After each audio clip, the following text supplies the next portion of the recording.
Christianisme ou contrôle? La critique effacée de Spinoza. Vous êtes-vous déjà demandé pourquoi certaines idées sont si dangereuses qu'elles doivent être effacées de l'histoire? Imaginez un instant qu'un homme, il y a plus de 3 siècles, ait osé regarder le christianisme droit dans les yeux et déclarer « Tout ceci n'est qu'un système de contrôle déguisé en religion ». Cet homme existait bel et bien. Son nom était Baruch Spinoza, et ses idées étaient si révolutionnaires, si subversives, que ses propres livres furent brûlés publiquement dans toute l'Europe. Mais avant de plonger dans cette histoire extraordinaire, si vous aimez les récits qui défient les conventions et révèlent les vérités cachées de l'histoire, n'oubliez pas de vous abonner à la chaîne pour ne manquer aucun de ces moments captivants. Et dites-moi dans les commentaires de quel pays vous nous regardez et à quelle heure vous découvrez cette vidéo. Si vous regardez sur votre téléphone, un petit like nous aiderait énormément à toucher plus de personnes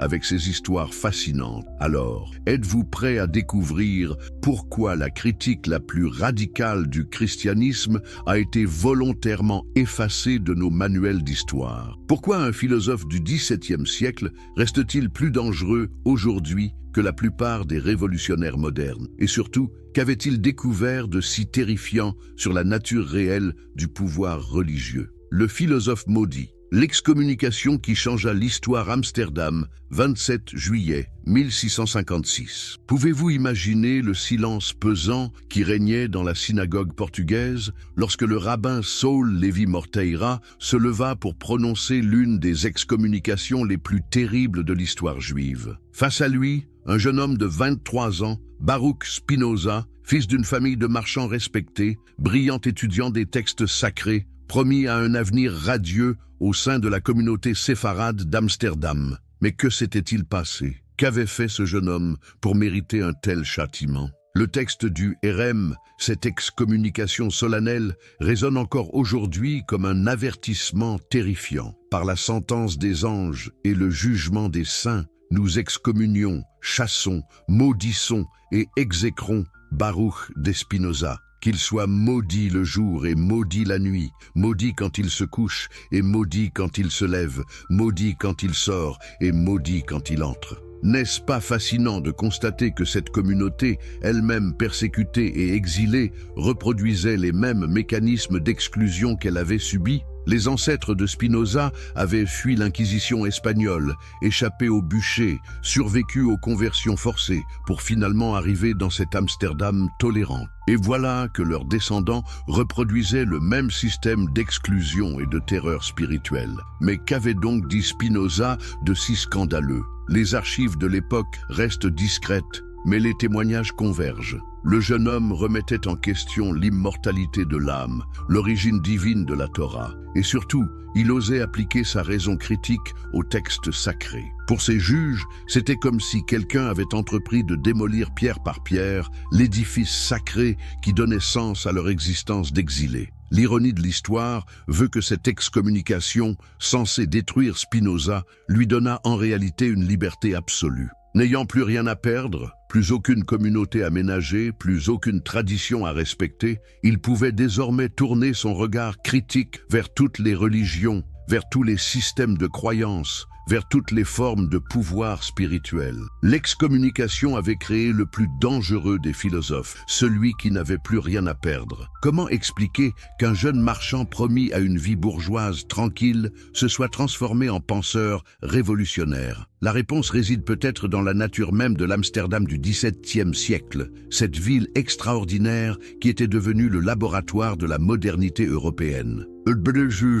L'environnement intellectuel d'une époque révolutionnaire. Connaissez-vous beaucoup d'époques dans l'histoire où tout bascule en même temps? Le XVIIe siècle hollandais était l'une de ces périodes extraordinaires où les certitudes millénaires s'effondrent et où de nouveaux mondes naissent sous nos yeux. Amsterdam n'était pas seulement le centre commercial de l'Europe, c'était aussi son laboratoire intellectuel, son refuge pour les esprits libres, son sanctuaire pour les idées dangereuses. Imaginez cette ville, des réfugiés de toute l'Europe y affluaient, fuyant les persécutions religieuses, les guerres de religion, l'Inquisition. Juifs séfarades, chassés d'Espagne, protestants français échappant aux dragonnades, penseurs italiens fuyant les tribunaux de l'Église, intellectuels allemands dégoûtés par les massacres de la guerre de 30 ans. Tous se retrouvaient dans cette république marchande où l'argent comptait plus que les convictions religieuses, où la tolérance n'était pas un idéal, mais une nécessité économique. Mais ce qui rendait Amsterdam vraiment unique, c'était l'atmosphère intellectuelle qui y régnait. Pendant que dans le reste de l'Europe, Galilée était condamné par l'Inquisition pour avoir osé dire que la Terre tournait autour du Soleil, pendant que Giordano Bruno était brûlé vif pour ses idées cosmologiques, pendant que la Sorbonne condamnait les thèses cartésiennes, Amsterdam devenait le refuge de tous ces esprits révolutionnaires. René Descartes lui-même avait choisi de vivre en Hollande pour pouvoir développer sa philosophie en paix. N'est-il pas significatif que le père de la philosophie moderne ait eu besoin de s'exiler pour penser librement? Et quelle influence cette présence cartésienne a-t-elle eue sur la formation intellectuelle du jeune Spinoza? Car Descartes ne se contentait pas de révolutionner la philosophie, il proposait une méthode, douter de tout, ne rien accepter sans examen, soumettre toutes les croyances au tribunal de la raison. Vous imaginez l'effet de cette méthode sur un jeune esprit déjà habitué à l'exégèse talmudique, déjà formé à l'analyse textuelle rigoureuse, déjà capable de repérer les contradictions et les incohérences? Spinoza avait appris dans sa formation juive à scruter les textes sacrés avec une attention microscopique. Descartes lui donnait maintenant la permission de retourner cette méthode critique contre les textes eux-mêmes. Mais l'influence décisive vint peut-être d'ailleurs. Amsterdam était aussi le lieu où convergeaient toutes les découvertes scientifiques de l'époque. Les marchands hollandais ne se contentaient pas de commercer avec le monde entier, ils en rapportaient aussi les connaissances. Les observations astronomiques de Tycho Brahe, les calculs de Kepler, les découvertes de Galilée, tout cela circulait librement dans les salons amsterdamois. Comment un esprit curieux pouvait-il concilier ces découvertes révolutionnaires avec les cosmologies religieuses traditionnelles? Comment accepter que l'univers soit infini et éternel, régi par des lois mathématiques immuables, tout en maintenant la croyance en un Dieu qui interviendrait miraculeusement dans le cours des choses? Comment croire encore au récit biblique de la création quand les nouvelles connaissances géologiques et astronomiques révélaient l'antiquité vertigineuse du monde? C'est dans ce contexte intellectuel effervescent que Spinoza commença à développer ses idées les plus dangereuses. Il ne se contentait pas de critiquer tel ou tel aspect de la religion, il remettait en question le principe même sur lequel reposait tout l'édifice religieux de l'époque. L'idée que Dieu était un être séparé du monde, capable d'intervenir dans l'histoire, révélant sa volonté à travers des livres sacrés et des intermédiaires privilégiés. Les premières provocations. Mais comment faire passer des idées si révolutionnaires dans une société encore largement dominée par les églises? Comment critiquer la religion sans finir sur un bûcher comme Giordano Bruno? Spinoza développa une stratégie d'une intelligence redoutable. Utiliser les textes sacrés eux-mêmes pour démontrer leur caractère humain et historique. N'est-ce pas là le comble de l'ironie? Utiliser la Bible pour détruire l'autorité de la Bible, employer la Torah pour révéler le caractère mythologique de la Torah, retourner les évangiles contre la prétention divine du christianisme. Cette méthode était d'autant plus dangereuse qu'elle était impossible à réfuter par les moyens traditionnels. Comment accuser d'impiété quelqu'un qui ne faisait que citer les textes sacrés? Les premiers écrits clandestins de Spinoza circulaient déjà dans les cercles intellectuels d'Amsterdam avant même son excommunication. Imaginez ces petits groupes de penseurs réunis en secret, se passant de main en main des manuscrits révolutionnaires, découvrant avec stupéfaction que quelqu'un osait enfin dire tout haut ce que beaucoup pensaient tout bas. Car il faut comprendre que Spinoza n'était pas le premier à avoir des doutes sur les fondements de la religion. Depuis la Renaissance, depuis les découvertes du Nouveau Monde, depuis les progrès de l'astronomie et de la géologie, de nombreux esprits éclairés se posaient les mêmes questions. Mais tous gardaient leurs doutes pour eux, par prudence, par habitude, par conformisme social. Spinoza, lui, franchit le pas. Dans ses premiers écrits, il démontrait méthodiquement que Moïse n'avait pas pu écrire le Pentateuque, que les livres bibliques avaient été composés à des époques différentes par des auteurs différents, que les récits de miracles n'étaient que des légendes populaires déformées par la transmission orale, que les prophéties n'étaient que des discours politiques adaptés aux circonstances de leur époque.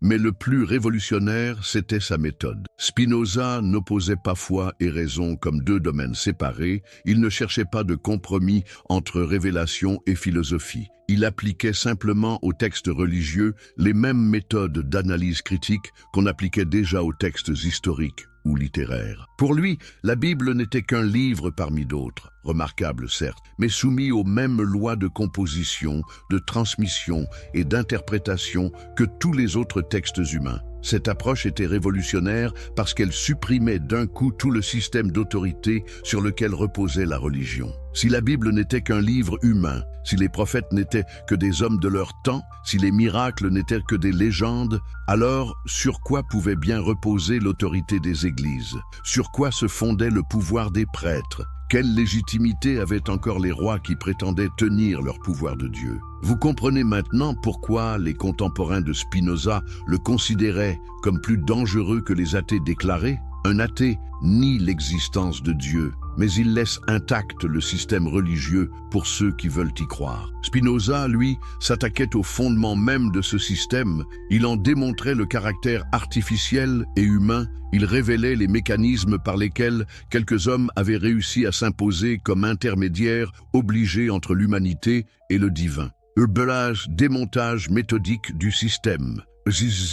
La Bible sous le microscope de la raison. Avez-vous déjà eu l'impression qu'on vous cachait quelque chose d'important? Que derrière les discours officiels se cachaient des vérités qu'on ne voulait pas que vous découvriez? C'est exactement ce que ressentit Spinoza lorsqu'il entreprit ce qu'on pourrait appeler la première analyse scientifique de la Bible. Son travail d'exégèse révolutionnaire n'était pas seulement une curiosité intellectuelle, c'était une véritable enquête criminelle sur l'une des plus grandes mystifications de l'histoire humaine. Imaginez la scène. Dans sa petite chambre d'Amsterdam, à la lueur de chandelles vacillantes, Spinoza étalait devant lui les textes hébreux, grecs et latins de la Bible. Mais contrairement aux théologiens de son époque qui cherchaient à harmoniser les contradictions et à justifier les incohérences, Spinoza les relevait méthodiquement, les cataloguait, les analysait comme un détective relève les indices d'un crime. Et les indices étaient accablants. Comment Moïse avait-il pu raconter sa propre mort dans le Deutéronome? Comment avait-il pu faire référence à des lieux qui ne reçurent leur nom que des siècles après sa mort? Comment avait-il pu parler des rois d'Israël alors que la royauté ne fut établie que bien plus tard? N'était-ce pas là la preuve évidente que ces textes avaient été composés par des auteurs postérieurs qui avaient voulu faire croire à une origine mosaïque pour leur donner plus d'autorité? Mais Spinoza alla plus loin. Il ne se contenta pas de relever les anachronismes et les contradictions, il reconstitua l'histoire réelle de la composition biblique. Selon ses analyses, la plupart des livres bibliques avaient été écrits pendant ou après l'exil babylonien, soit près de 1000 ans après les événements qu'il prétendait rapporter. N'est-ce pas comme si nous écrivions aujourd'hui l'histoire de Charlemagne en prétendant avoir été témoin de ses exploits? Cette découverte était explosive. Elle signifiait que tout l'édifice théologique du christianisme et du judaïsme reposait sur des bases historiques fragiles. Si Moïse n'avait pas écrit la Torah, si David n'avait pas composé la plupart des psaumes, si les prophètes n'avaient pas vraiment prédit l'avenir, alors sur quoi se fondait l'autorité de ces textes? Sur quoi reposait la prétention des églises à détenir la vérité révélée? Mais le plus subversif dans l'approche de Spinoza, c'était sa méthode. Il ne cherchait pas à détruire la religion par principe. Il appliquait simplement aux textes sacrés les mêmes critères de vérité historique qu'aux autres documents anciens. Il ne niait pas l'importance culturelle et morale de la Bible, il révélait simplement son caractère humain et historique. Cette méthode était révolutionnaire parce qu'elle inaugurait ce qu'on appellera plus tard la critique historique des textes sacrés. Spinoza fut le premier à traiter la Bible comme un document historique ordinaire, soumis aux mêmes lois de composition, de transmission et d'altération que tous les autres textes anciens. Il ouvrait ainsi la voie à 2 siècles de recherche biblique qui confirmeraient largement ses intuitions. Mais pourquoi cette approche était-elle si dangereuse? Parce qu'elle minait les fondements même de l'autorité religieuse. Si la Bible n'était qu'un recueil de textes humains composés à des époques différentes pour des raisons politiques et sociales précises, alors les églises perdaient leur monopole sur l'interprétation du divin. Tout lecteur intelligent pouvait désormais comprendre ces textes sans avoir besoin d'intermédiaires ecclésiastiques. Il buguent les miracles comme instrument de domination. Mais si la critique biblique de Spinoza était révolutionnaire, sa théorie des miracles était carrément subversive. Car s'attaquer aux miracles, c'était s'attaquer au cœur même du pouvoir religieux. N'est-ce pas sur la prétention à accomplir ou à interpréter des miracles que se fonde l'autorité de tous les clercs, de tous les prophètes, de tous les fondateurs de religion? Spinoza développa une argumentation d'une logique implacable. Si l'univers est régi par des lois naturelles immuables, découvertes par la science moderne, alors les miracles sont par définition impossibles. Non pas parce que Dieu n'existerait pas, mais parce que ces lois naturelles sont l'expression même de la nature divine. Violer les lois de la nature reviendrait pour Dieu à se contredire lui-même, à nier sa propre essence rationnelle. Cette argumentation était diaboliquement habile. Spinoza ne niait pas Dieu, au contraire, il l'identifiait à l'ordre naturel lui-même. Mais ce faisant, il supprimait toute possibilité d'intervention surnaturelle, tout espace pour l'arbitraire divin, toute place pour ces événements extraordinaires sur lesquels les religions fondaient leur autorité. Vous imaginez l'effet de cette théorie sur les fondements du christianisme? Si Jésus n'avait pas vraiment ressuscité les morts, changé l'eau en vin, multiplié les pains, si sa propre résurrection n'était qu'une légende, alors sur quoi reposait sa prétention à la divinité? Si les apôtres n'avaient pas vraiment accompli de miracles, quelle était la source de leur autorité? Si les saints n'avaient pas le pouvoir d'intercéder auprès de Dieu, pourquoi les prier? Mais Spinoza ne s'arrêtait pas à cette critique théorique. Il analysait aussi la fonction sociale des miracles, leur rôle dans les stratégies de pouvoir. Selon lui, les récits de miracles servaient essentiellement à maintenir le peuple dans l'ignorance et la dépendance. En prétendant que certains événements échappaient aux lois naturelles, les clercs créaient un domaine réservé où leur expertise était indispensable. N'est-ce pas encore vrai aujourd'hui? Combien de charlatans exploitent la crédulité populaire en prétendant accomplir des guérisons miraculeuses? Combien de sectes fondent leur emprise sur la promesse de pouvoir surnaturel? Combien de religions maintiennent leur autorité en cultivant le mystère et l'irrationnel? Spinoza avait identifié le mécanisme fondamental.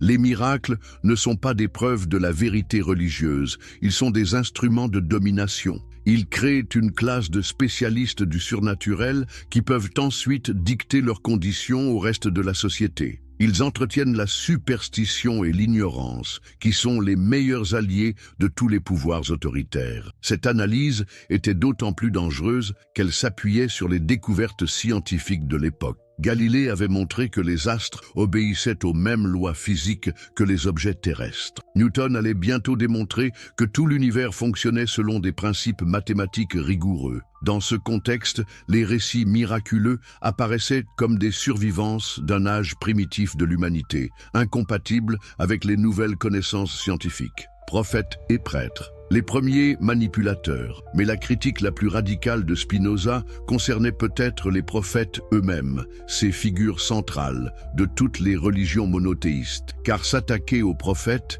c'était s'attaquer aux racines mêmes de l'autorité religieuse. N'est-ce pas sur la prétention à transmettre la parole divine que se fonde la légitimité de tous les clercs? L'analyse spinoziste des prophètes était révolutionnaire par sa modernité. Au lieu de voir en eux des êtres inspirés par Dieu, Spinoza les analysait comme des acteurs politiques de leur époque, utilisant le langage religieux pour faire passer leurs messages sociaux et politiques. Cette approche, qui nous paraît évidente aujourd'hui, était absolument scandaleuse au XVIIe siècle. Prenez le prophète Isaïe, par exemple. Les théologiens traditionnels y voyaient un homme inspiré par Dieu, annonçant prophétiquement la venue du Messie des siècles à l'avance. Spinoza, lui, y voyait un intellectuel de son époque, utilisant les codes culturels et religieux de son temps pour critiquer la politique des rois d'Israël et proposer des réformes sociales. Ces prophéties n'étaient que des analyses politiques habillées en langage religieux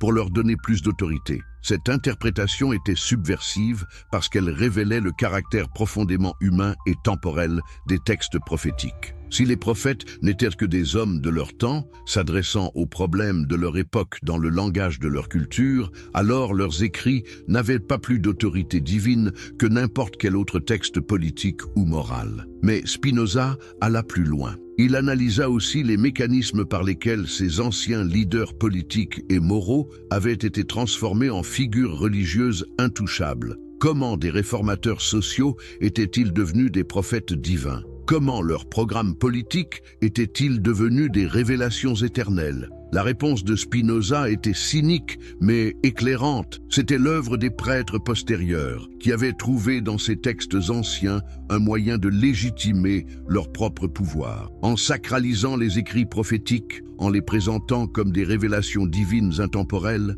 les clercs s'érigeaient en interprètes indispensables de la volonté divine. N'est-ce pas exactement ce qui s'était passé avec Jésus lui-même? Un prédicateur juif du 1er siècle, probablement sincère dans ses convictions morales et sociales, avait été transformé par ses disciples en figure divine. Ses enseignements éthiques avaient été métamorphosés en dogmes théologiques. Son message de justice sociale avait été récupéré par une institution ecclésiastique qui finit par s'allier avec tous les pouvoirs établis. Cette analyse était d'autant plus dangereuse qu'elle ne se contentait pas de critiquer le passé, elle révélait les mécanismes toujours à l'œuvre dans le présent. Si les prophètes antiques n'étaient que des leaders politiques sacralisés par leurs successeurs, alors qu'est-ce qui empêchait les clercs contemporains d'utiliser les mêmes techniques pour légitimer leur propre autorité? Spinoza avait mis le doigt sur l'un des mécanismes fondamentaux du pouvoir religieux, la transformation des messages humains en révélations divines, la sacralisation des textes historiques, la création d'une classe de spécialistes prétendant détenir le monopole de l'interprétation divine. Eudociade, le christianisme démasqué. Eukustuk, la théologie de la terreur. Connaissez-vous beaucoup de systèmes de pensée qui fondent leur autorité sur la peur? Le christianisme, selon Spinoza, avait perfectionné cette technique jusqu'à en faire un art. Mais comment une religion qui prêchait l'amour avait-elle pu se transformer en machine à produire de l'angoisse? Comment un message initialement libérateur était-il devenu l'instrument d'oppression le plus sophistiqué de l'histoire humaine? Pour comprendre la critique spinoziste du christianisme, il faut d'abord saisir sa vision révolutionnaire de Dieu. Contrairement au Dieu chrétien, personnel et anthropomorphe, capable de colère et de vengeance, le Dieu de Spinoza était identique à la nature elle-même, éternelle et immuable, au-delà de toute passion humaine. Ce Dieu nature ne pouvait ni récompenser ni punir, ni aimer ni haïr, ni même avoir de volonté séparée des lois naturelles qu'il incarnait. Cette conception révolutionnaire supprimait d'un coup tout l'arsenal théologique de la peur chrétienne. Plus de jugement dernier, plus d'enfer éternel, plus de damnation, plus de salut à mendier auprès d'un Dieu capricieux et vengeur. L'univers spinoziste était un cosmos rationnel où chaque événement découlait nécessairement des lois naturelles, sans place pour l'arbitraire divin ni pour les châtiments surnaturels. Mais alors, comment expliquer le succès historique du christianisme? Pourquoi cette religion de la terreur avait-elle conquis l'Europe? La réponse de Spinoza était glaçante, précisément parce qu'elle était un système de terreur. La peur de la damnation éternelle était un instrument de contrôle social d'une efficacité redoutable, permettant de maintenir les populations dans la soumission et l'obéissance. Pensez-y un instant. Quelle arme plus puissante que la menace d'une souffrance éternelle? Quel moyen de pression plus absolu que la prétention à détenir les clés du salut? Le christianisme avait transformé la mort, cette réalité naturelle universelle, en épouvantail métaphysique, en source d'angoisse permanente dont seule l'Église prétendait détenir l'antidote. Cette économie de la terreur fonctionnait selon une logique diaboliquement efficace. D'abord, on installait l'angoisse en prêchant la corruption naturelle de l'humanité, le péché originel, la colère divine. Puis, On se présentait comme l'unique recours, la seule voie vers le salut. Enfin, on monnayait cette prétendue médiation en exigeant soumission, obéissance et tribut de toutes sortes. N'est-ce pas exactement le mécanisme du racket? Créer le problème pour ensuite vendre la solution? Le christianisme avait inventé la maladie spirituelle pour mieux vendre son remède théologique. Il avait transformé la condition humaine naturelle en état pathologique nécessitant une intervention ecclésiastique permanente. Cette analyse spinoziste était d'autant plus subversive qu'elle révélait le caractère profondément antinaturel de la morale chrétienne. Selon Spinoza, les émotions humaines, même les plus violentes, étaient des expressions naturelles de notre être, devant être comprises et canalisées plutôt que réprimées et culpabilisées. La colère, la jalousie, le désir sexuel n'étaient pas des péchés, mais des forces naturelles qu'une éthique rationnelle devait apprendre à harmoniser. Le christianisme, au contraire, avait déclaré la guerre à la nature humaine elle-même. Il avait transformé les instincts les plus fondamentaux en source de culpabilité, créant ainsi une humanité perpétuellement en guerre contre elle-même, toujours en quête d'un pardon que seule l'Église prétendait pouvoir accorder. L'alliance sacrée du sabre et du goupillon. Mais la critique la plus dévastatrice de Spinoza concernait peut-être l'alliance historique entre le pouvoir religieux et le pouvoir politique, car le christianisme n'était pas seulement un système de croyances, c'était aussi une institution politique, étroitement liée aux structures de domination sociale. Comment cette religion qui prêchait l'humilité et la pauvreté était-elle devenue l'allié des puissants et des riches ? L'analyse spinoziste de cette alliance était d'une lucidité implacable. Selon lui, les clercs et les rois s'étaient découverts des intérêts convergents. Les rois avaient besoin de légitimité religieuse pour justifier leur pouvoir. Les clercs avaient besoin de protection politique pour maintenir leurs privilèges. De cette convergence d'intérêts était née l'une des alliances les plus durables et les plus oppressives de l'histoire européenne. Regardez l'histoire de près. Qui couronnait les rois au nom de Dieu? Qui légitimait les guerres de conquête comme des croisades saintes?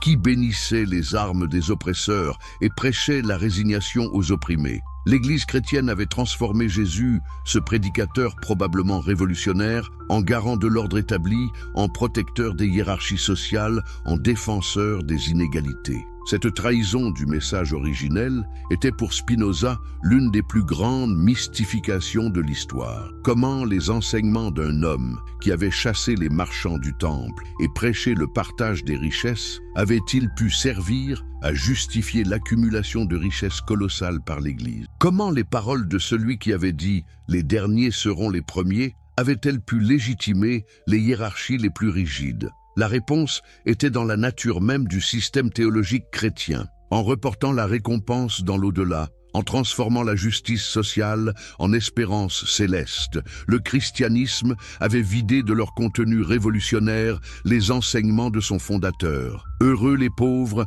car ils hériteront du royaume des cieux. Quelle formule plus efficace pour décourager les revendications sociales et maintenir les inégalités terrestres? Christianisme ou contrôle? La critique effacée de Spinoza, Nadu, introduction. Vous êtes-vous déjà demandé pourquoi certaines idées sont si dangereuses qu'elles doivent être effacées de l'histoire? Imaginez un instant qu'un homme, il y a plus de 3 siècles, ait osé regarder le christianisme droit dans les yeux et déclarer « Tout ceci n'est qu'un système de contrôle déguisé en religion ». Cet homme existait bel et bien. Son nom était Baruch Spinoza et ses idées étaient si révolutionnaires, si subversives que ses propres livres furent brûlés publiquement dans toute l'Europe. Mais avant de plonger dans cette histoire extraordinaire, si vous aimez les récits qui défient les conventions et révèlent les vérités cachées de l'histoire, n'oubliez pas de vous abonner à la chaîne pour ne manquer aucun de ces moments captivants. Et dites-moi dans les commentaires de quel pays vous nous regardez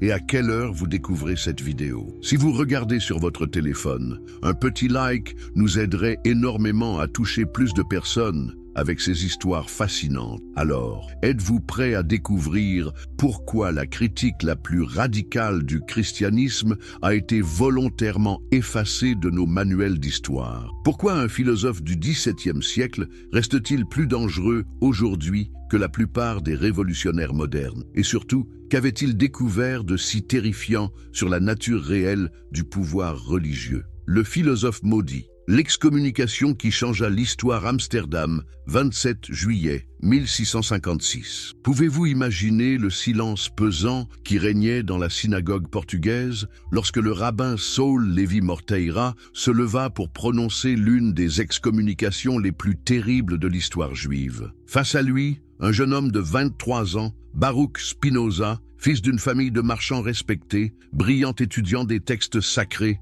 promis à un avenir radieux au sein de la communauté séfarade d'Amsterdam. Mais que s'était-il passé? Qu'avait fait ce jeune homme pour mériter un tel châtiment? Le texte du Hérem, cette excommunication solennelle, résonne encore aujourd'hui comme un avertissement terrifiant. Par la sentence des anges et le jugement des saints, nous excommunions, chassons, maudissons et exécrons Baruch de Spinoza. Qu'il soit maudit le jour et maudit la nuit, maudit quand il se couche et maudit quand il se lève, maudit quand il sort et maudit quand il entre. N'est-ce pas fascinant de constater que cette communauté, elle-même persécutée et exilée, reproduisait les mêmes mécanismes d'exclusion qu'elle avait subis? Les ancêtres de Spinoza avaient fui l'Inquisition espagnole, échappé au bûcher, survécu aux conversions forcées pour finalement arriver dans cette Amsterdam tolérante. Et voilà que leurs descendants reproduisaient le même système d'exclusion et de terreur spirituelle.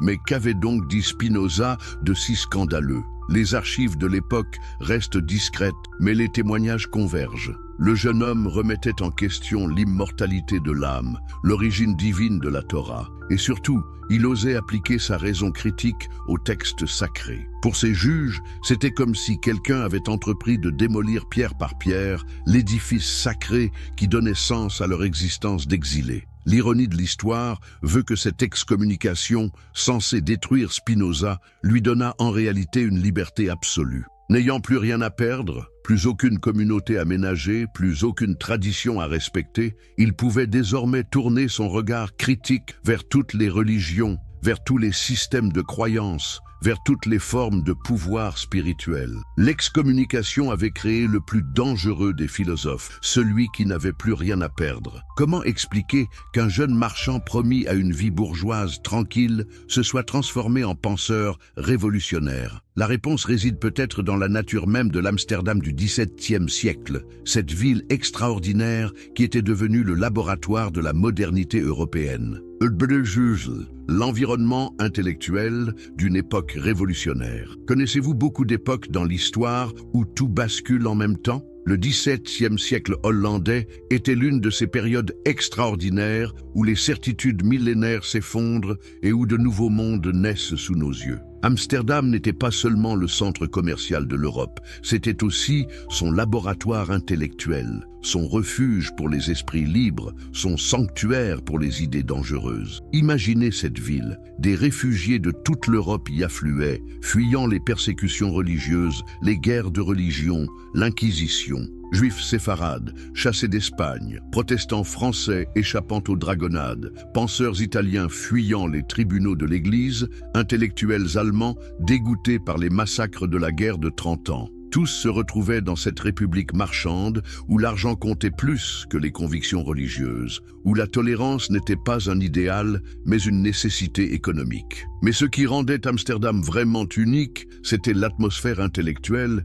qui y régnait. Pendant que dans le reste de l'Europe, Galilée était condamné par l'Inquisition pour avoir osé dire que la Terre tournait autour du Soleil, pendant que Giordano Bruno était brûlé vif pour ses idées cosmologiques, pendant que la Sorbonne condamnait les thèses cartésiennes, Amsterdam devenait le refuge de tous ces esprits révolutionnaires. René Descartes lui-même avait choisi de vivre en Hollande pour pouvoir développer sa philosophie en paix. N'est-il pas significatif que le père de la philosophie moderne ait eu besoin de s'exiler pour penser librement? Et quelle influence cette présence cartésienne a-t-elle eue sur la formation intellectuelle du jeune Spinoza? Car Descartes ne se contentait pas de révolutionner la philosophie, il proposait une méthode, douter de tout, ne rien accepter sans examen, soumettre toutes les croyances au tribunal de la raison. Vous imaginez l'effet de cette méthode sur un jeune esprit déjà habitué à l'exégèse talmudique, déjà formé à l'analyse textuelle rigoureuse,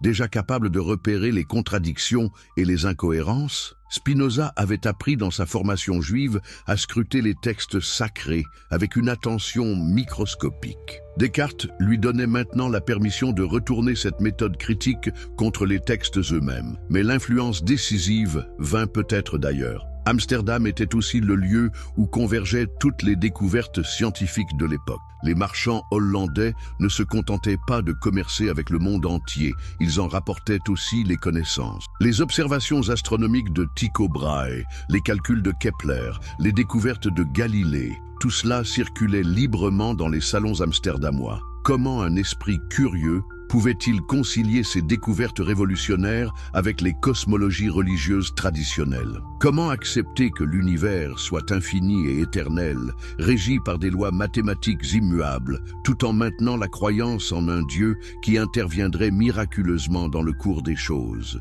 Comment croire encore au récit biblique de la création quand les nouvelles connaissances géologiques et astronomiques révélaient l'antiquité vertigineuse du monde? C'est dans ce contexte intellectuel effervescent que Spinoza commença à développer ses idées les plus dangereuses. Il ne se contentait pas de critiquer tel ou tel aspect de la religion, il remettait en question le principe même sur lequel reposait tout l'édifice religieux de l'époque. L'idée que Dieu était un être séparé du monde, capable d'intervenir dans l'histoire, révélant sa volonté à travers des livres sacrés et des intermédiaires privilégiés. Les premières provocations. Mais comment faire passer des idées si révolutionnaires dans une société encore largement dominée par les églises? Comment critiquer la religion sans finir sur un bûcher comme Giordano Bruno? Spinoza développa une stratégie d'une intelligence redoutable. Utiliser les textes sacrés eux-mêmes pour démontrer leur caractère humain et historique.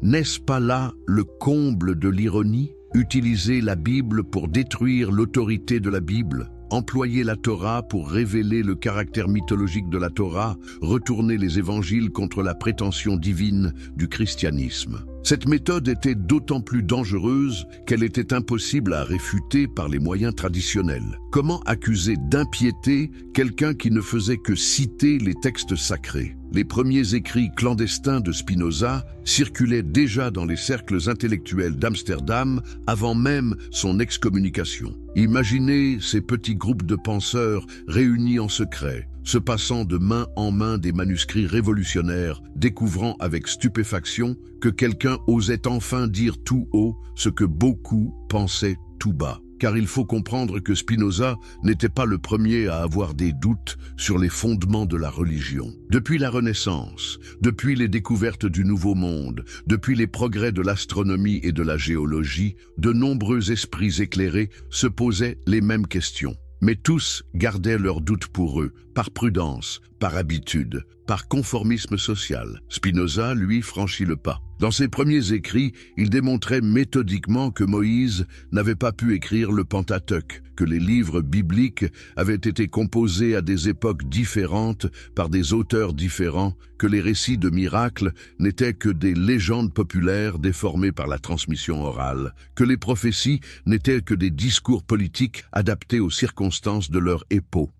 Mais le plus révolutionnaire, c'était sa méthode. Spinoza n'opposait pas foi et raison comme deux domaines séparés, il ne cherchait pas de compromis entre révélation et philosophie. Il appliquait simplement aux textes religieux les mêmes méthodes d'analyse critique qu'on appliquait déjà aux textes historiques ou littéraires. Pour lui, la Bible n'était qu'un livre parmi d'autres, remarquable certes, mais soumis aux mêmes lois de composition, de transmission et d'interprétation que tous les autres textes humains. Cette approche était révolutionnaire parce qu'elle supprimait d'un coup tout le système d'autorité sur lequel reposait la religion. Si la Bible n'était qu'un livre humain, si les prophètes n'étaient que des hommes de leur temps, si les miracles n'étaient que des légendes, alors sur quoi pouvait bien reposer l'autorité des églises? Sur quoi se fondait le pouvoir des prêtres? Quelle légitimité avaient encore les rois qui prétendaient tenir leur pouvoir de Dieu? Vous comprenez maintenant pourquoi les contemporains de Spinoza le considéraient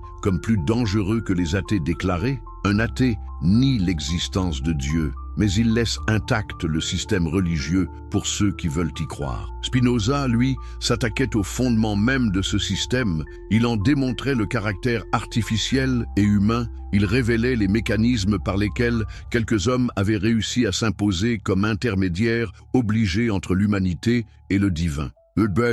Démontage méthodique du système. Apple. La Bible sous le microscope de la raison. Avez-vous déjà eu l'impression qu'on vous cachait quelque chose d'important? Que derrière les discours officiels se cachèrent des vérités qu'on ne voulait pas que vous découvriez? C'est exactement ce que ressentit Spinoza lorsqu'il entreprit ce qu'on pourrait appeler la première analyse scientifique de la Bible. Son travail d'exégèse révolutionnaire n'était pas seulement une curiosité intellectuelle, c'était une véritable enquête criminelle sur l'une des plus grandes mystifications de l'histoire humaine. Imaginez la scène. Dans sa petite chambre d'Amsterdam, à la lueur de chandelles vacillantes, Spinoza étalait devant lui les textes hébreux, grecs et latins de la Bible. Mais contrairement aux théologiens de son époque qui cherchaient à harmoniser les contradictions et à justifier les incohérences, Spinoza les relevait méthodiquement, les cataloguait, les analysait comme un détective relève les indices d'un crime.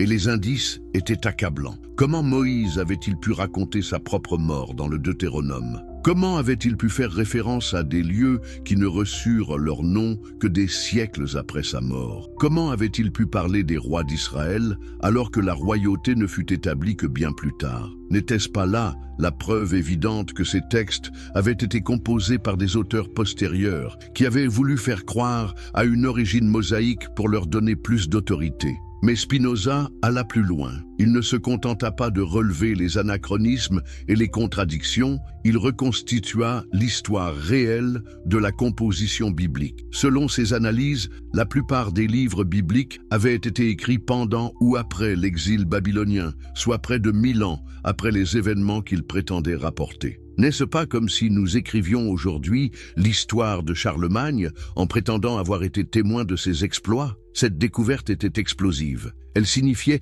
que tout l'édifice théologique du christianisme et du judaïsme reposait sur des bases historiques fragiles. Si Moïse n'avait pas écrit la Torah, si David n'avait pas composé la plupart des psaumes, si les prophètes n'avaient pas vraiment prédit l'avenir, alors sur quoi se fondait l'autorité de ces textes? Sur quoi reposait la prétention des églises à détenir la vérité révélée? Mais le plus subversif dans l'approche de Spinoza, c'était sa méthode. Il ne cherchait pas à détruire la religion par principe. Il appliquait simplement aux textes sacrés les mêmes critères de vérité historique qu'aux autres documents anciens. Il ne niait pas l'importance culturelle et morale de la Bible, il révélait simplement son caractère humain et historique. Cette méthode était révolutionnaire parce qu'elle inaugurait ce qu'on appellera plus tard la critique historique des textes sacrés. Spinoza fut le premier à traiter la Bible comme un document historique ordinaire, soumis aux mêmes lois de composition, de transmission et d'altération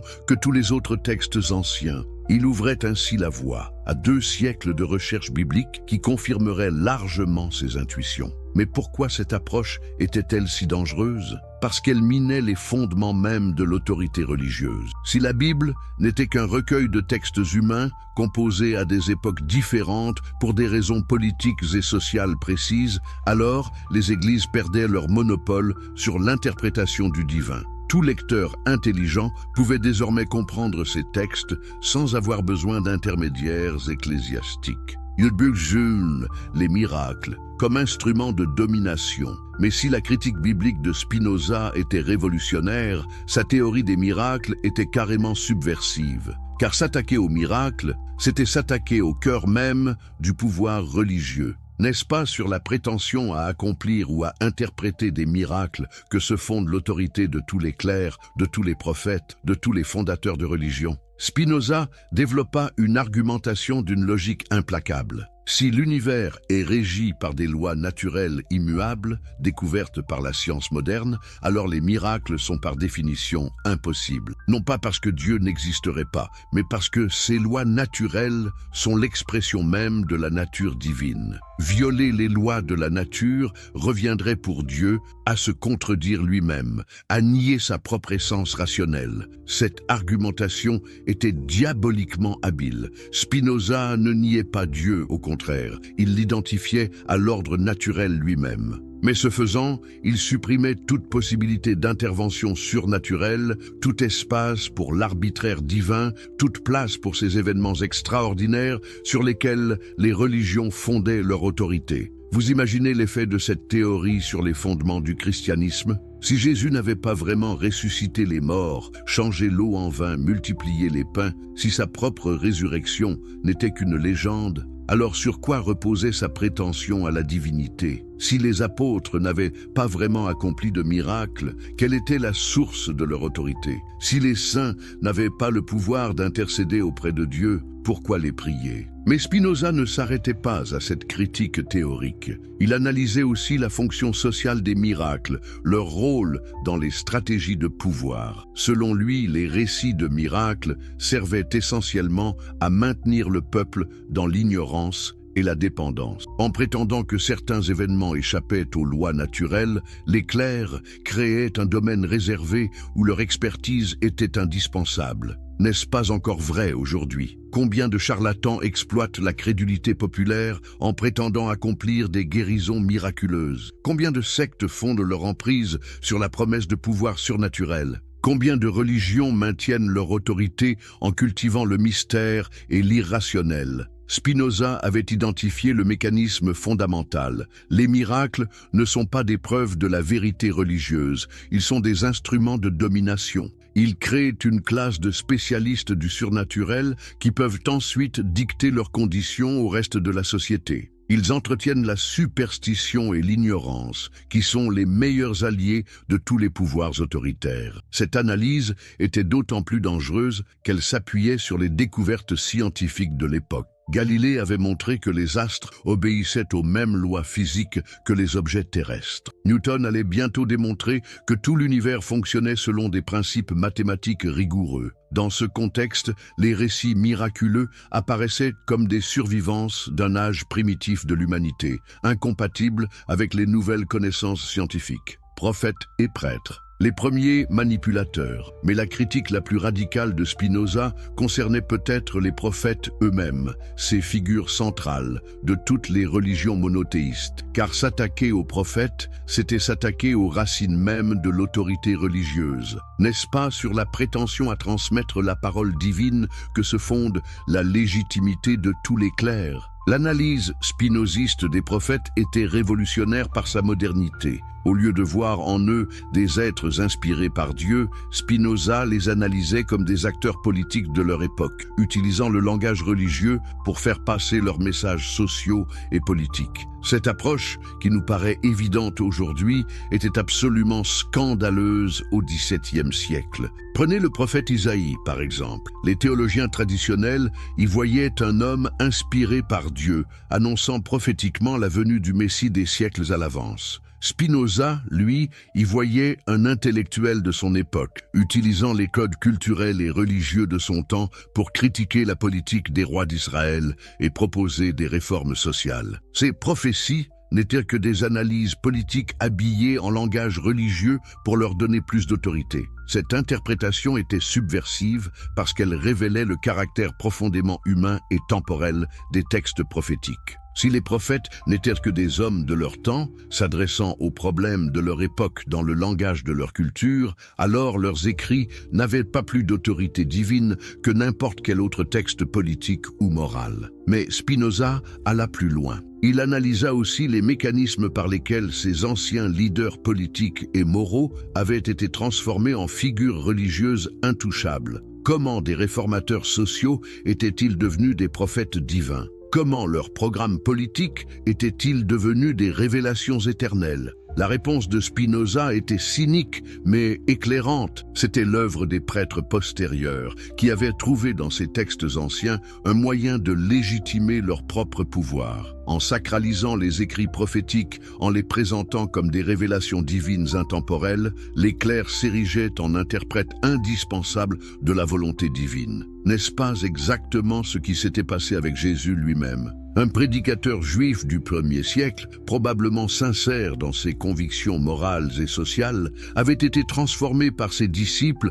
en figure divine. Ses enseignements éthiques avaient été métamorphosés en dogmes théologiques. Son message de justice sociale avait été récupéré par une institution ecclésiastique qui finit par s'allier avec tous les pouvoirs établis. Cette analyse était d'autant plus dangereuse qu'elle ne se contentait pas de critiquer le passé, elle révélait les mécanismes toujours à l'œuvre dans le présent. Si les prophètes antiques n'étaient que des leaders politiques sacralisés par leurs successeurs, alors qu'est-ce qui empêchait les clercs contemporains d'utiliser les mêmes techniques pour légitimer leur propre autorité? Spinoza avait mis le doigt sur l'un des mécanismes fondamentaux du pouvoir religieux, la transformation des messages humains en révélations divines, la sacralisation des textes historiques, la création d'une classe de spécialistes prétendant détenir le monopole de l'interprétation divine. Eudjad, le christianisme démasqué. Eukustuk, la théologie de la terreur. Connaissez-vous beaucoup de systèmes de pensée qui fondent leur autorité sur la peur? Le christianisme, selon Spinoza,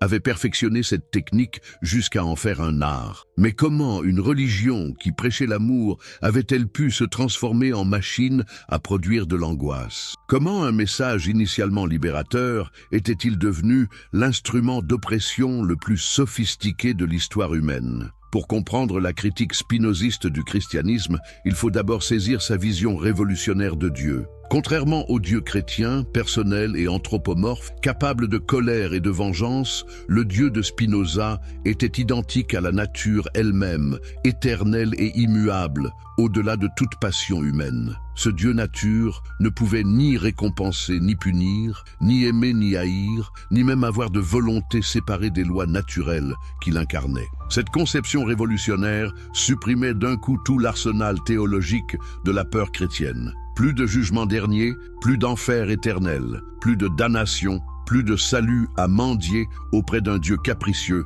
et vengeur. L'univers spinoziste était un cosmos rationnel où chaque événement découlait nécessairement des lois naturelles, sans place pour l'arbitraire divin ni pour les châtiments surnaturels. Mais alors, comment expliquer le succès historique du christianisme? Pourquoi cette religion de la terreur avait-elle conquis l'Europe? La réponse de Spinoza était glaçante, précisément parce qu'elle était un système de terreur. La peur de la damnation éternelle était un instrument de contrôle social d'une efficacité redoutable, permettant de maintenir les populations dans la soumission et l'obéissance. Pensez-y un instant. Quelle arme plus puissante que la menace d'une souffrance éternelle? Quel moyen de pression plus absolu que la prétention à détenir les clés du salut? Le christianisme avait transformé la mort, cette réalité naturelle universelle, en épouvantail métaphysique, en source d'angoisse permanente dont seule l'Église prétendait détenir l'antidote. Cette économie de la terreur fonctionnait selon une logique diaboliquement efficace. D'abord, on installait l'angoisse en prêchant la corruption naturelle de l'humanité, le péché originel, la colère divine. Puis, on se présentait comme l'unique recours, la seule voie vers le salut. Enfin, on monnayait cette prétendue médiation en exigeant soumission, obéissance et tribut de toutes sortes. N'est-ce pas exactement le mécanisme du racket? Créer le problème pour ensuite vendre la solution? Le christianisme avait inventé la maladie spirituelle pour mieux vendre son remède théologique. Il avait transformé la condition humaine naturelle en état pathologique nécessitant une intervention ecclésiastique permanente. Cette analyse spinoziste était d'autant plus subversive qu'elle révélait le caractère profondément antinaturel de la morale chrétienne. Selon Spinoza, les émotions humaines, même les plus violentes, étaient des expressions naturelles de notre être, devant être comprises et canalisées plutôt que réprimées et culpabilisées. La colère, la jalousie, le désir sexuel n'étaient pas des péchés, mais des forces naturelles qu'une éthique rationnelle devait apprendre à harmoniser. Le christianisme, au contraire, avait déclaré la guerre à la nature humaine elle-même. Il avait transformé les instincts les plus fondamentaux en source de culpabilité, créant ainsi une humanité perpétuellement en guerre contre elle-même, toujours en quête d'un pardon que seule l'Église prétendait pouvoir accorder. L'alliance sacrée du sabre et du goupillon. Mais la critique la plus dévastatrice de Spinoza concernait peut-être l'alliance historique entre le pouvoir religieux et le pouvoir politique, car le christianisme n'était pas seulement un système de croyances, c'était aussi une institution politique, étroitement liée aux structures de domination sociale. Comment cette religion qui prêchait l'humilité et la pauvreté était-elle devenue l'allié des puissants et des riches ? L'analyse spinoziste de cette alliance était d'une lucidité implacable. Selon lui, les clercs et les rois s'étaient découverts des intérêts convergents. Les rois avaient besoin de légitimité religieuse pour justifier leur pouvoir. Les clercs avaient besoin de protection politique pour maintenir leurs privilèges. De cette convergence d'intérêts était née l'une des alliances les plus durables et les plus oppressives de l'histoire européenne. Regardez l'histoire de près. Qui couronnait les rois au nom de Dieu? Qui légitimait les guerres de conquête comme des croisades saintes?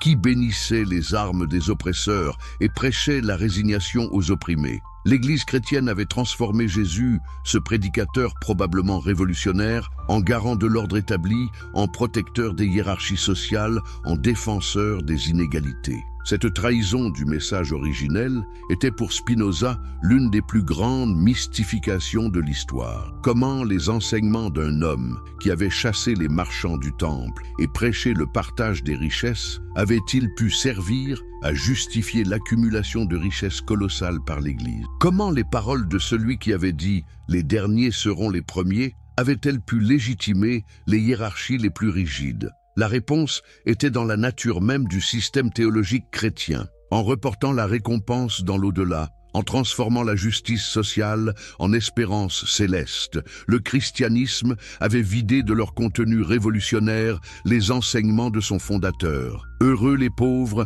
car ils hériteront du royaume des cieux. Quelle formule plus efficace pour décourager les revendications sociales et maintenir les inégalités terrestres? Cette instrumentalisation politique du christianisme atteignit son apogée avec les croisades, ces guerres saintes qui révélèrent la véritable nature de l'alliance entre le trône et l'autel. Pouvez-vous imaginer spectacle plus obscène que celui de ces armées de pillards massacrant au nom du Christ, de ces chevaliers s'enrichissant au nom de la pauvreté évangélique, de ces papes promettant le paradis à ceux qui iraient tuer des infidèles? Et que dire de l'Inquisition, cette institution qui poussa à son paroxysme la logique terroriste du christianisme? Ici, plus de masques, plus d'hypocrisie. La religion révélait sa vraie nature d'instrument de domination totale. Torture, bûcher, confiscation, délation. L'Inquisition avait perfectionné tous les outils de l'oppression moderne. N'est-il pas frappant de constater que les régimes totalitaires du XXe siècle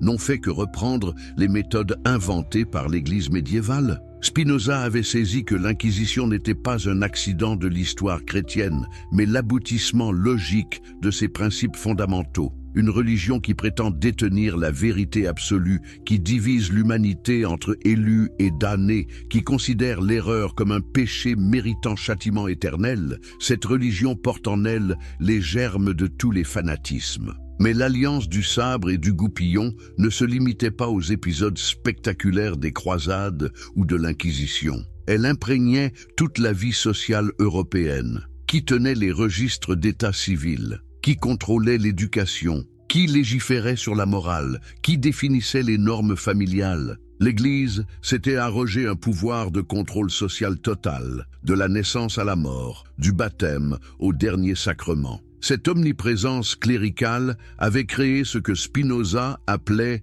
une société théocratique déguisée. Formellement, les rois gouvernaient et les évêques priaient. En réalité, l'Église contrôlait les consciences, dictait les comportements, définissait les valeurs et par là même dirigeait réellement la société. Les rois n'étaient que les bras armés d'un pouvoir dont le cerveau était ecclésiastique. Cette analyse était prophétique. Spinoza avait identifié 2 siècles avant Tocqueville le phénomène de la tyrannie douce, ce pouvoir qui s'exerce non par la force brutale, mais par le contrôle des esprits et la manipulation des consciences. Le christianisme avait inventé la dictature moderne, un système où l'oppression se déguise en libération, où la servitude se présente comme salut. La domestication de la raison. Mais peut-être la critique la plus sophistiquée de Spinoza concernait-elle la façon dont le christianisme avait réussi à neutraliser la philosophie elle-même. Car le plus grand danger pour un système de domination, n'est-ce pas la pensée critique? Comment le christianisme avait-il réussi à domestiquer la raison, à transformer la philosophie en servante de la théologie? La réponse se trouvait dans l'œuvre de Thomas d'Aquin et dans tout le mouvement scolastique médiéval. Ces théologiens avaient accompli un tour de force extraordinaire. Récupérer Aristote, le plus grand philosophe de l'Antiquité, pour en faire un défenseur de la foi chrétienne. Ils avaient créé ce que Spinoza appelait ironiquement la raison domestique, une raison qui ne pouvait penser que dans les limites fixées par la révélation. N'est-ce pas là le comble de la perversion intellectuelle? Utiliser les outils de la logique pour démontrer l'irrationnel, employer les méthodes de la science pour justifier la superstition, mobiliser l'intelligence humaine pour légitimer sa propre soumission. La scolastique avait transformé les plus grands esprits de l'époque en sophistes au service du pouvoir ecclésiastique. Spinoza avait saisi le mécanisme de cette domestication. On commençait par poser comme intouchables certains dogmes fondamentaux: existence de Dieu, immortalité de l'âme, vérité de la révélation. Puis on autorisait la raison à s'exercer librement à l'intérieur de ses limites. On pouvait tout démontrer, tout analyser, tout critiquer, à condition de ne jamais remettre en question les postulats de base. Cette méthode était diaboliquement efficace. Elle donnait l'illusion de la liberté intellectuelle, tout en maintenant l'essentiel du contrôle dogmatique. Elle flattait l'orgueil des philosophes en leur donnant l'impression de participer à la recherche de la vérité, tout en les maintenant dans les limites fixées par l'autorité religieuse. Mais surtout, elle créait une génération d'intellectuels complices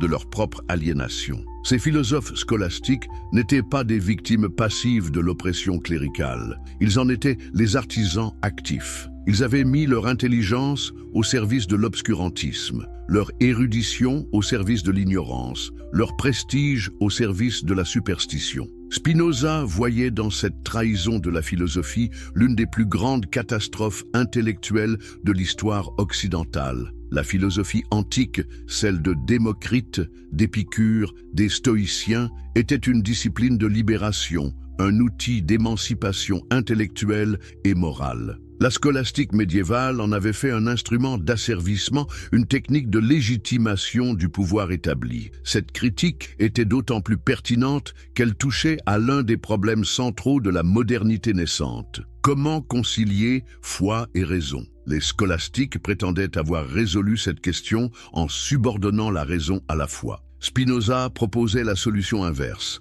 identifier complètement Dieu et nature, révélation et raison, religion et philosophie. Dans le système spinoziste, il n'y avait plus de conflit possible entre foi et raison, puisque toutes deux exprimaient la même vérité sous des formes différentes. La vraie religion était rationnelle, la vraie philosophie était religieuse. Cette synthèse révolutionnaire supprimait d'un coup tous les compromis boiteux de la scolastique et tous les privilèges de la caste cléricale. Car si la raison donnait directement accès à Dieu, si la philosophie était elle-même religion, alors à quoi servaient encore les prêtres?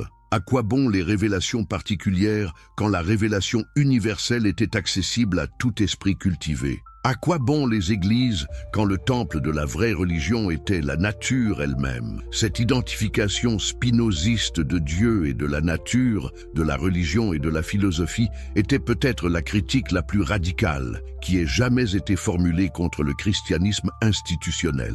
Elle ne se contentait pas de critiquer tel ou tel aspect de la religion, elle supprimait la religion comme domaine séparé de l'existence humaine. Elle ne réformait pas le christianisme, elle le dissolvait dans une spiritualité philosophique où n'avaient plus leur place ni les dogmes, ni les miracles, ni les prêtres, ni les églises. Voilà pourquoi Spinoza était si dangereux. Il ne proposait pas seulement une critique du christianisme, il offrait une alternative complète, un système de pensée où la spiritualité authentique se passait de toute médiation institutionnelle. Il démontrait qu'on pouvait être profondément religieux sans être chrétien, qu'on pouvait adorer Dieu sans fréquenter les églises, qu'on pouvait vivre une vie spirituelle intense en restant parfaitement rationnel. Cette synthèse révolutionnaire de la spiritualité et de la rationalité de la religion et de la philosophie, de la piété et de la science, représentait le cauchemar absolu de toutes les églises établies,